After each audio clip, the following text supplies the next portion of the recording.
Newsday continues here on One News Now. I'm Sean Yao. President Marcos says that one of the areas that he succeeded in his first 100 days in office is health.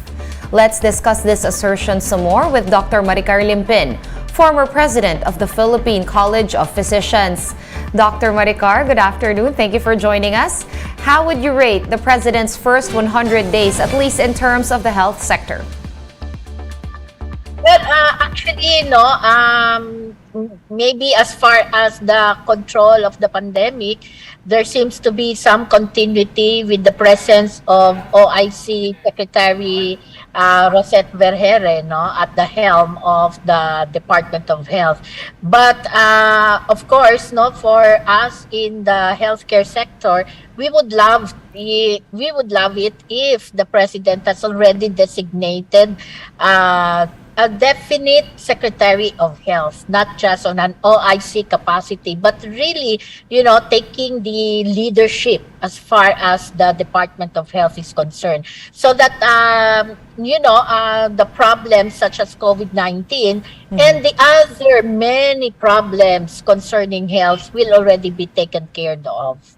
All right, I think right now, of course, apart from COVID-19 booster vaccinations, I think last week we were talking about the warning that by the first or second quarter of next year, we would have a measles outbreak due to low pediatric vaccination turnouts.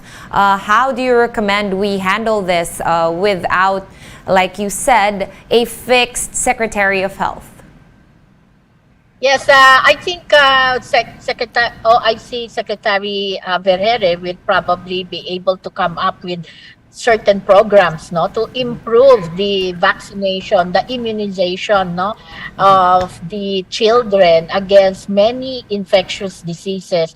But then again, we still need to put in a lot of effort to really encourage more of the parents to have their children vaccinated. Unfortunately, the targets we have not, as far as vaccination is concerned, have not been achieved for the past many years. And now, so we see a lot of our children really getting a lot of measles, getting infected with dengue, and even the tuberculosis is also getting to be a problem. We are now number 4 as far as the burden of TB all over the world.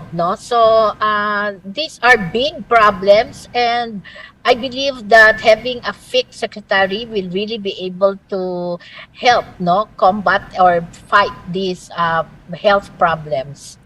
All right, well said, Doc. Another issue, of course, plaguing us in terms of the health sector is the migration of health workers to other countries with better pay. How should the government address this? Would appointing a permanent health secretary help this case at all? Well, we would like to believe that with a fixed Secretary of Health, that particular person will be able to make the necessary recommendations to maybe improve the situation, the remunerations of our healthcare workers. The primary reason why we are now facing brain drain as far as the health human resource is concerned is because of better opportunities in other countries. So we need to make sure that the pay that will be received by our healthcare workers will be improved. We cannot continue with what we have right now. So because the problem of migration will continue if we don't do anything about the remunerations of our healthcare workers. All right, and of course, going back to COVID, of course, we cannot forget that we are still in the middle of the pandemic. About a month ago, the president relaxed the outdoor mask mandate, and some people have said that this has caused a slight increase in COVID-19 transmissions, although hospitalizations remain low. Do you find this worrisome at all, this relaxing of the mask mandate? Well, of course, no, it's worrisome as far as healthcare workers are concerned, no, because we see really an increase in the positivity rate of COVID-19. We really see more people, no, getting infected, and not only getting infected, but also getting serious disease. No, you have to remember that definitely there will be more people getting admitted to the hospitals, getting serious infections, no, as the number of people increases, no, infected people increases. So, I think the the hospital utilization is not necessarily may not necessarily be true, no. I mean, really true. Why? Because many of the hospitals are not really able to accommodate many of the COVID-19 patients simply because they do not have enough manpower to look after admitted patients. So, kami na mismo mga nasa ospital ang basically, no, ang talagang parang nagiging dahilan para hindi ma-admit ang ibang mga tao, no. So, I think we need to think about it, no. The low utilization, hospital utilization may just be apparent, no. It may not be really true because many of the people who are supposedly to be admitted are not necessarily being admitted in many of the hospitals because of the lack of manpower. All right, thank you again for your time and your insights. Former PCP President Dr. Maricar Limpin over Zoom. Thank you, Doc, for joining us this afternoon. And President Bongbong Marcos has brought home over ₱1 trillion worth of investment pledges from a series of official visits abroad. Here's the report. I thank you for your continuing interest in the Philippines, which we are touting as, and with great confidence, as Asia's fastest rising economic star. Asia's fastest rising economic star. That's how President Marcos branded the Philippines during his foreign trips in a bid to attract more investments into the country. During his first 100 days in office, Marcos Jr. took on the role of a traveling salesman as he wooed investors during his official visits to ASEAN countries, Singapore, and Indonesia, as well as economic giant the United States. In these official trips, the president was able to bring home investment pledges amounting to over ₱1 trillion or around 18.9 billion US. Marcos vowed that these investments will support the country's economic recovery efforts and create more jobs for Filipinos. Just over a week later, Marcos debuted on the global stage with his attendance at the 77th session of the United Nations General Assembly. In his speech, Marcos assured member states that the Philippines is a friend to all and an enemy to none. He also expressed confidence that the country is on track to reach upper middle income status by next year. Despite the challenges of the pandemic and the global economic upheavals, we remain on track to reach upper middle income status by next year. On the sidelines of that event, Marcos was able to sit down with US President Joe Biden on a bilateral meeting. Aside from strengthening the relationship between their nations, Biden and Marcos talked about opportunities for COVID-19 recovery. Marcos was also able to pitch the Philippines to American investors during his working visit. We have adjusted many of our ways of doing business at the behest of our friends in the United States and of the American businesses that are already in the Philippines. And so I think that will give us great opportunities in the future. Marcos's foreign trips, however, did not come without some controversies. Earlier in October, Marcos made an unofficial and unannounced trip to Singapore to watch the F1 Grand Prix.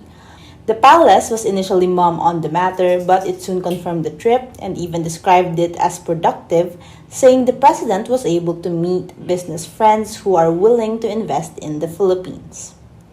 In assessing his administration's first 100 days, the president said they were able to achieve a, quote, a functional government. We bring the best and the brightest, and we do not look at color in terms of political color.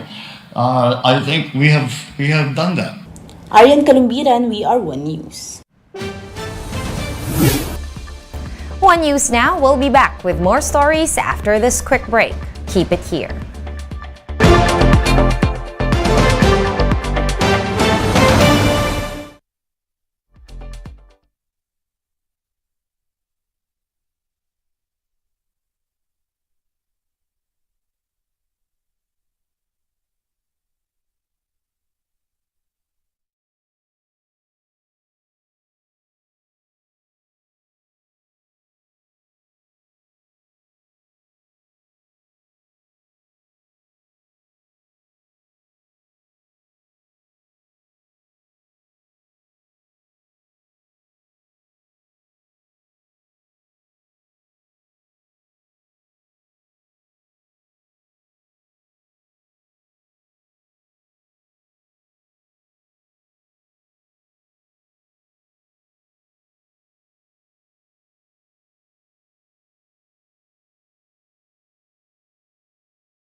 You're still watching One News Now. I'm Sean Yao. The Bangko Sentral ng Pilipinas is set to adjust the rate cap for credit card transactions after it implemented back-to-back interest rate hikes. BSP Governor Felipe Medallas said they are currently reviewing the interest rate cap on credit card transactions, which currently stands at 2% per month or 24% per year. The central bank imposed a cap on the credit card interest rates to ease the burden on consumers and enterprises amid the pandemic. Let's now take a quick look at today's other top stories. President Marcos has signed into law the measure requiring SIM card users to register their information with telcos. The president said the new law will help curb the spread of text scams and will make it easier to track down criminals. Authorities seized over 900 kilos of shabu worth over 6.7 billion pesos in a storage area in Santa Cruz, Manila on Saturday. The PNP also arrested a member of the police force for his alleged involvement in the drug operation. And oil companies will be implementing a big-time price hike effective tomorrow, Tuesday. Diesel prices will be going up by a whopping 6 pesos and 85 centavos per liter, while kerosene will be more expensive by 3 pesos and 50 centavos a liter. Gasoline prices will likewise go up by 1 peso and 20 centavos per liter. For more updates, visit News 5, The Philippine Star, and Business World online. Visit our website, onenews.ph, for more in-depth analysis. You can also catch One News on Signal Play. Register for a free account at www.signalplay.com and stream One News live anytime, anywhere. I am Sean Yao. We are One News.